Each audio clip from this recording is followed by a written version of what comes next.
ખર્ચે નર્મદા નદી પર અશા માલસર બ્રિજ તો બની ગયો, પણ તેને જોડતો રસ્તો બનાવવાનું ભૂલ્યા। ભરૂચ જિલ્લાના ઝઘડિયા તાલુકાના વિડીયો મંદિરથી માલસર બ્રિજને જોડતા માર્ગ અત્યંત બિસ્માર બન્યો છે, જેના કારણે વાહન ચાલકોની હાલત કફોડી બની છે। આશરે ₹233 કરોડના ખર્ચે નર્મદા નદી પર અશા માલસર બ્રિજનું નિર્માણ કરવામાં આવ્યું અને તેનું લોકાર્પણ વડાપ્રધાન નરેન્દ્ર મોદી દ્વારા બોડેલી ખાતેથી કરાયું હતું। બ્રિજને જનતા માટે ખુલ્લો મુકાયાને પણ ખાસા મહિનાઓ વીતી ગયા છતાં હજુ ઉમરલા તરફથી બ્રિજને જોડતા મુખ્ય માર્ગ પર જવાબદાર તંત્ર દ્વારા પૂરતું ધ્યાન આપવામાં આવ્યું નથી। નર્મદા જિલ્લા સ્ટેટ હાઈવે ડેપ્યુટી ઓક્સિજન એન્જિનિયરિંગની ટેલિફોનિક વાત કરતા તેમણે જણાવ્યું કે આ રસ્તો પંચાયત હસ્તક હતો અને હવે સ્ટેટ હાઈવેમાં તબદીલ કરવામાં આવ્યો છે, જેથી વહેલી તકે માર્ગનું કામ શરૂ કરવામાં આવશે તેમ જણાવ્યું હતું। હાલના સમયમાં માર્ગ અત્યંત બિસ્માર છે, જેથી વાહન ચાલકો પારાવાર મુશ્કેલીઓનો સામનો કરી રહ્યા છે। નર્મદા પર બ્રિજ બનાવી લોકોને મળેલ આ મહત્વની સુવિધા હાલ તો જાણે દુવિધા બની ગઈ હોય એમ લાગે છે।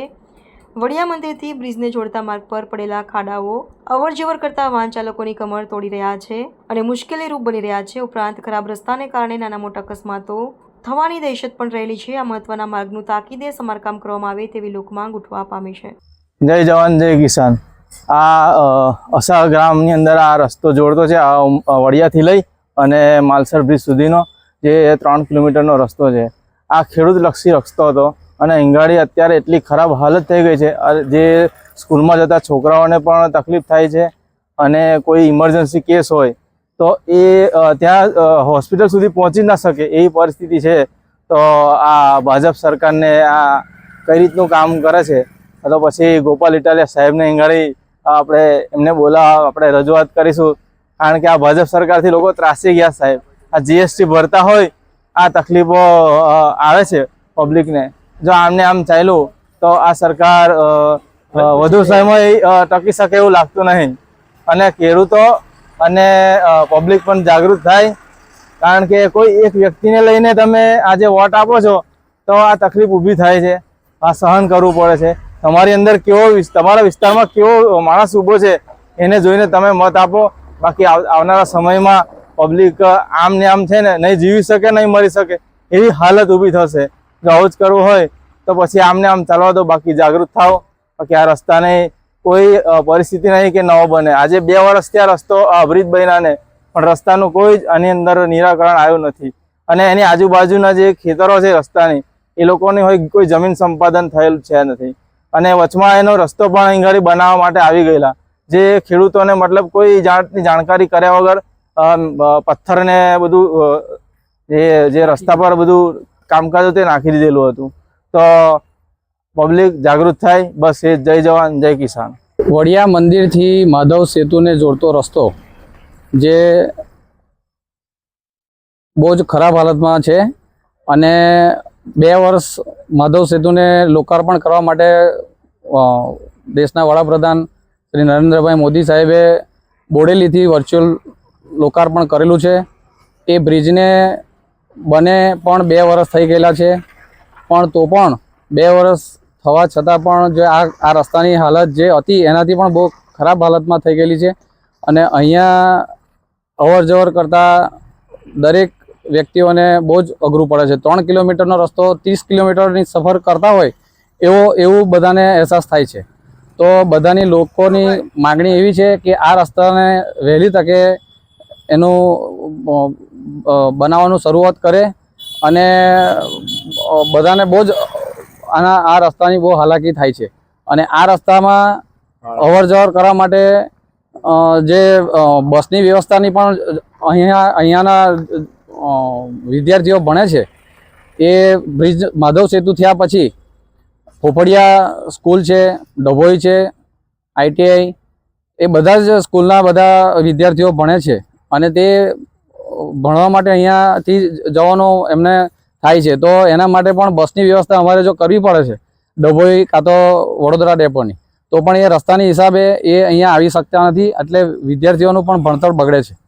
તો અમારે જે પણ તંત્રમાં લાગતું હોય આ રસ્તો ઝઘડિયા તંત્રમાં તો લાગતો નથી, કેમ કે અમારે ધારાસભ્ય સાહેબ સાથે વાત કરેલી છે તો એમને એવું કીધું કે આ આખો રસ્તો નર્મદા જિલ્લામાં લાગે છે, તો જે તંત્રમાં લાગતું હોય તો એ તંત્રમાં વહેલી તકે આ રસ્તાનું નિર્માણ થાય અને વહેલી તકે લોકોને આ હાલાકીનો સામનો કરવો ના પડે એવી અમારી લોકોની માંગણી છે. વડિયા મંદિરથી માલસર બીચનો જોડતો રસ્તો એટલો ખરાબ છે. ભાજપ સરકાર એકદમ ઊંઘમાં છે. એમને હજુ ઉઠવાડા જ પડશે. હવે આ સરકારને તો હવે બસ છેલ્લી પાયડીનું કહી દીધું. હવે એ વિચારે તો સારું છે. એ તો પબ્લિક બહુ હવે આંદોલનના માર્કે ઊભી થઈ ગઈ. હું વિરેન્દ્રસિંહ રતનસિંહ વાસદિયા, ગામ અસા. અમારે જે આ બ્રિજને જોડતો રસ્તો છે વડિયા તલાવથી લઈને માલસર સુધીનો, એટલી ખરાબ હાલતમાં જે રસ્તો છે આ, કે જે માતા બહેનોને કોઈને ડિલિવરીનો પ્રશ્ન હોય તો આ રસ્તેથી કદાચ અમારે એમને બરોડા દવાખાને લઈ જવા હોય તો આ રસ્તામાં જ કદાચ એમને ડિલિવરી નોર્મલ જ થઈ જાય એવી પરિસ્થિતિ થઈ ગઈ છે. એટલો સરસ આ સરકારનો અમારે આભાર માનવો જોઈએ કે જે ખર્ચો અમારે હોસ્પિટલમાં જઈને સિઝેરિયન કરીને 60-70 હજાર રૂપિયા કરવો પડે એની જગ્યાએ અહીં નોર્મલ ડિલિવરી મેં ખાલી વગર એને જ પતી જાય છે. બીજું કે અમારા બાળકો જે અસાથી સામેના કિનારે જે ભણવા જાય છે પોપડિયા હાઈસ્કૂલમાં, એ લગભગ 3-4 ઇકો ગાડી અહીંયાથી જાય છે. એ બધી ગાડીઓમાં છોકરાઓ એટલા બધા હેરાન થાય છે આ રસ્તાને લઈને કે એમનો ટાઈમિંગ પણ જળવાતો નથી. લગભગ 1.5 કલાક એમને વહેલું ઘરેથી જવું પડે છે સામાન્ય 12-14 કિલોમીટર માટે, અને રિટર્નમાં બી એટલું 1.5 કલાક આવતા જતા તો એમને 3 કલાક તો ખાલી આવવા જવાનો ટાઈમ લાગી જાય છે.